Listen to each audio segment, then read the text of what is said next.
رسول الله صلی الله علیه وسلم فرمایي من قرأ سورة الكهف في يوم الجمعة اضاء له ما بين الجمعتين. رسول الله صلی الله علیه وسلم فرمایي څوک چې د جمعې په ورځ باندې سورة کهف ولولي د مانځه نه مخکې د جمعې د مانځه نه مخکې، نو رسول الله صلی الله علیه وسلم فرمایي د دوو جمعو په منځ کې به د ده لپاره دا رڼایي شي، روشنایي به شي، د ده په دغه دوو جمعو په منځ کې به د ده دا زندګي روښانه شي، د ده کاروبار او روزګار به روښانه شي. او په بل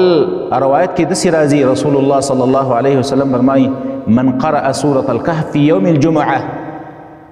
څوک چې سورة کهف ولولي د جمعې په ورځ باندې نو غفر له ما بین الجمعتین، د دوو جمعو په منځ کې چې دو څومره ګناهونه کړي الله به ورته معاف کړي. د تېرې شوي جمعې نه واله تر دې جمعې پورې څومره ګناهونه چې ستا نه د دې دوو جمعو په منځ کې شوي دي الله به درته معاف کړي. نو سورة کهف په نیمه ګنټه کې لوستلی شي د جمعې د مانځه نه مخکې